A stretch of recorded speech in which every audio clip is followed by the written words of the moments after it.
Welcome back. We are here with Bryce from Bryce Collins Media.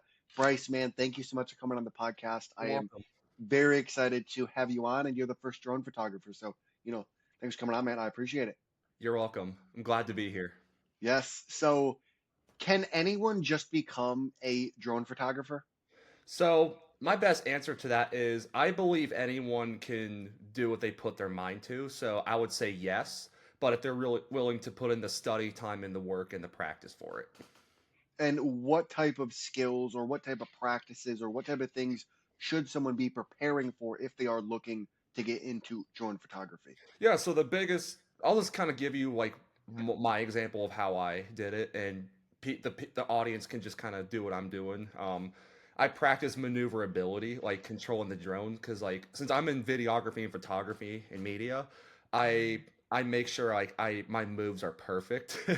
Not Yeah, only I'm a little OCD about it, but like I make sure I control it properly and make sure that I don't have any stutter on it. So like like there's camera stutter, like you'll see that every once in a yeah. while on yeah, so the best way to practice is like go in a wide open space, like let's say like a school parking lot or a church parking lot or any place that has like wide open parking lots, because like you're less likely to crash, especially if it's your first time doing it.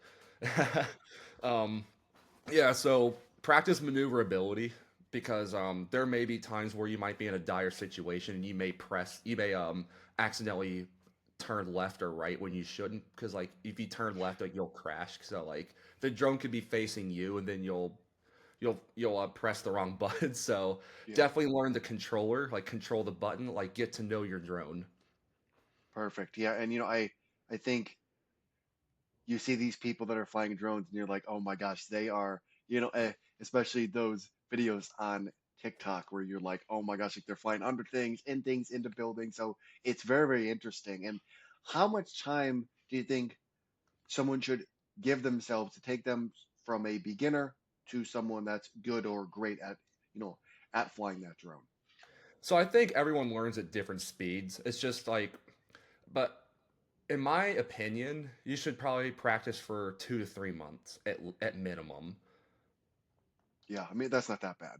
And No. when you're shooting the ph photography and you're looking for that perfect Hmm. shot or that perfect piece, what do you really focus on? So I focus on composition a lot. Like I make sure there's a lot of interesting elements in a photo. So for example, I was in not in downtown Columbus, but I was in like a little suburb right by it. Like I was like very close to the Scioto Mile area. Um, I I went to this one part where there was like the 270 freeway, or maybe it was 670 freeway, and since it was nighttime, I got like trailing light shots. Like you see, like you've probably seen that picture. You Yeah, probably know what I'm talking about. It's that yeah, red lights like dashing through. So like that's obviously an interesting element to it. And then you have like the city like at the top, like in the middle, then like the sky at the top. yeah, Sometimes there will be like trees. Like now that it's spring, we're gonna get like better tree pictures on there too. yeah. No, no, for sure. And it's always so fascinating to me because obviously photography is an art form. So Hmm. it's always like interesting like to see what certain photographers look for because you could have one photographer, focus on nature and focus on those things versus others more focusing on like positioning or those type of things. So it's so interesting to me how you have two different people looking at it as two different like art forms almost. Right. Yeah, so it's super super fascinating. And with this being something that you just dove into on a full-time basis into your business in the last like 1 to 2 months, what fears did you have to overcome or what fears were you struggling with as you were transitioning to a full-time business owner? I love that question. Thank you. Yeah, I think I'll be honest and upfront. Like I've had plenty. Well, not plenty, but I've had some concerns. I don't know if I'd call them fears, but I would say like there's like legit stuff to work to like focus and like look at and worry about. Um, it was definitely not an easy transition. Like I left a full-time job selling suits at Joseph A. Banks, and I took the risk, and I actually left just so I could study for my drone test. and like get started. And I mean I had plenty of money saved, so that's the first step. But it was still risky, and I still believe that like, oh, what if this doesn't work out? But then I thought to myself, what if it does? You know, like what if it does actually work? And I mean, no risk, no reward. So I just said, I'm just going for it. And another concern I had was like, am I ever going to have to go back to a full time job? And that's the last thing I ever wanted. But like, I set such high standards for myself that like it made me really lock in to a point where Yeah, like I wouldn't have to do it. And I'm not really focused anymore about like if I have to go back to a job. It's like whatever happens, happens. You know, like but I'm staying positive. I'm staying locked in. Like I'm keeping a strong mind and just focusing on getting clients, like doing the best work I can possibly provide for my clients too. yeah, And yeah. then I Because won't ever have to. yeah, no, your work is exceptional. Like Thank you. I see it on Facebook. I'm like, oh my gosh, this looks like a, a super like famous photographer did it. Like it Wow, looks thank you. amazing. Yeah, so it's always like awesome to see. And to transition to more of the personal side of things, is there anything in your past that you would like to erase? If there's anything in my past I'd like, sorry, my dog was No, getting no, yeah, yeah, yeah. um, that's not something I really thought about. I'm kind of in the mindset of like, oh, what happened and what happens happened. Like nothing I can do about it. But if I could say one thing, it would be I wish I kind of got into drones much sooner because I could be in a much better spot. But it's the past is the past. Nothing you can do. Like all you can do is focus on the now. And how do you think your life would be different if you never listened to those fears or those concerns in your life? Well, for one, I would still be working a 9 to 5. I would still be sitting in a comfortable spot, like not doing anything with my life, and I just know that like I'm meant for so much more. And where do you think this desire to want to fulfill your greatest potential comes from? Yeah, I think it really stems from like not only just the interest in not only doing what I love to do, but like also wanting to like impact other businesses and other lives too. Because like like I work with a lot of businesses, and I also have a gift of art too. Like as you've seen on my Facebook, like Yeah. I have those photographer's eyes, and my dad had the same thing too. Like he wasn't a professional photographer, but like kind of wanting to live on his legacy too of like photography. So you would say that you picked up a lot of those skills and that like natural like instinct for photography Yeah. through your father? Mm-hmm. Yeah. Because there was one time I go on Hawk. Well, I went when he was alive. I would go on annual Hocking Hills trips with him, and it's such a good place to photograph, man. Like it's amazing. And when I was like 10 years old, I went and he gave me his iPhone, and it was the iPhone 4 was like the new phone at the time, and he let me take some pictures with it because I've always had an interest of taking pictures. Um, I took the photo of like some of the waterfalls, and what and then he would post them on his Facebook, and The dog's going crazy. yeah, he's he's acting up, but he's a good boy. But anyways, so my dad would post the pictures that I took on his phone to his Facebook, and he got so much more likes and comments than he normally did. And he was showing me, he was like, Bryce, you are quite the photographer. Like, have you ever thought about like either doing this as simply a hobby? And Wow. at the time, I didn't really think about it because like I was just a fourth grader. Yeah. I'm like, I'm not thinking about like my career or not really thinking about other hobbies, at that young of an age. But as time kind of went on, so like I want to get to the part where how I got into photography. Yeah. So I never really was a photographer like from that time span, and there's a huge gap to where I was like, oh, I'm just not really doing. I'm just doing my own thing. But then high school came along. art was a prerequisite for graduation, and my parents had a Minolta film camera that they actually got as an anniversary gift. And I decided to take photography because like I knew I couldn't draw. I knew I couldn't paint to save my life either. I wasn't into ceramics.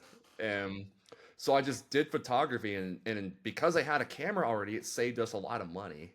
So I'm like, okay, I'll just do photography. Like it should be I should cruise through it pretty easy. Get my credits for graduation. And so I took it, and everybody was amazed at the work I've done in the class. Like even the teacher was just blown away too. And then senior year, I took the advanced level of photography, and I just kind of fell in love with it even more. And then that was the moment I decided, okay, in case college doesn't work out, I'm just going to start a photography business. And next thing you know, I drop out of Columbus State during COVID. Yeah. Where do you think this, because you're obviously a very passionate person about this, where do you think this love for photography stems from? You know, that's a really good question. Um, I haven't thought about it too much. I think it's just kind of natural. I mean, we all have different interests for sure. Um, if I really had to answer, I think it's either from God or just it just happened. Yeah, because it even sounds like to me that it was a very good way for you and your father to bond, especially when you guys were younger. And it sounds like your father played a very big inspiration in you getting like into photography as well. He played a significant role into it for sure. And I mean, there were times where we'd go out and shoot together. We so my dad was battling cancer around 2020. He unfortunately lost his battle last year. Um, so we were in Delaware last and no 2023. We were just taking pictures of the city, and it was just a great time of bonding together. It was a great time just to be with him and like share the same passions together. Do you think your father would be proud of what you've done in the past 2 years? Yes, very much so. And um, before he passed away, he was telling me like how proud he was of me, and that really stuck with me since. And I, it would just be nice to see. I wish he was alive to see what's. I want him to witness what's going on right now because like this is stuff I've dreamed of for a long time, like being able to like serve people with my drone So, skills and the God-given gift of photography too. And it's a blessing that I get to do what I do. and with your father being very proud of you, what was one thing that you were very proud of him for? One thing I was really proud of him for, like just how I guess he was always there for me no matter what. He always supported me no matter what I did. And that doesn't mean he didn't agree with every decision I made, of course, but he was a truly loving father that truly wanted the best for me and still does even to this day. Yeah, I love it. I have two more questions for you. Yeah. If you could have dinner with two people, one person from the past and one person from the present, who would it be and why? I'll start with now. Joe Burrow, the Okay. Cincinnati Bengals quarterback. And why?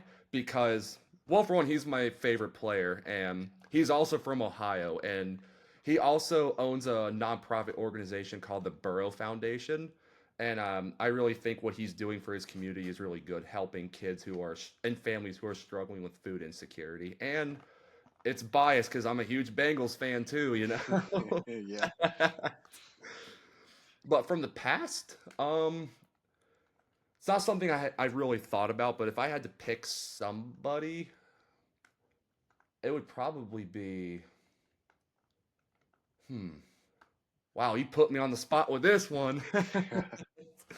um, I would say maybe my great grandfather because he actually is a World War II veteran, and it would be cool to understand like what it was like for him to be in that war.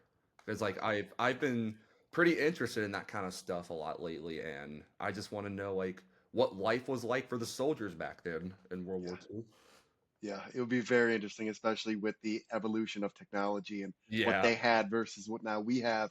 Um, it's drastically different. Hmm. Yeah. So I have one more question for you. Why did you decide to partner with us and offer the discounts? Yeah, so the biggest reason I wanted to partner with you guys because for one, you're a very great person. Like I like to work with great people. You're a very smart person too, and I know you want to help people. Like we could all use a discount now, Yeah. and I feel the want and the need to like help others get discounts too. And I I I mean you also have a lot of great businesses like on your shoulder too with Digi discounts, and I could probably work with them to some degree as well. Yeah. Yeah, absolutely, man. Collaboration for us is everything. We want you guys to work together. We want you Yeah, guys to collaborate. It's a win-win for everyone involved.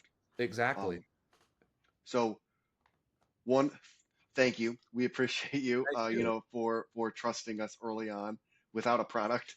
Um, so that's are the questions I have for you. How can people find you, and what is one thing you want to leave people with? Yeah, so best way for people to find me is you can search up my Instagram at Bryce Collins Media. No spaces, just all one word. And you can also find me on Facebook at Bryce Collins and send me a friend request if you want. And yeah, like I'm excited for you guys to check out my work. And you can also find my website at it's brycecollinsphotography.com, but that's going to change very soon too to brycecollinsmedia.com. And one message I'd like to leave people is don't don't be afraid to take a risk. I had to do that many times to get to where I'm at, and ever since my father passed away, like I felt the need to take even more risks. Not that I never did before, but like I think it's like I got to be the hero of the household. Like I want to be there for my mother as her and I both grieve. And but with that being said, don't be afraid to take a risk because even if you don't succeed, you can at least say that you had the guts to take that risk because there's still a lot of people who are too scared to like Yes. move, like and I was that person at one point. It's like, "Oh my gosh, what if I lose all this money? What if I lose all this and that and that?" Like it's like back to my point earlier, no risk, no reward. Well, awesome, Bryce. I appreciate you, man. Thank you so much for coming on the podcast For and sure. sharing your story, man. Thank you. Yeah, thank you, Easton.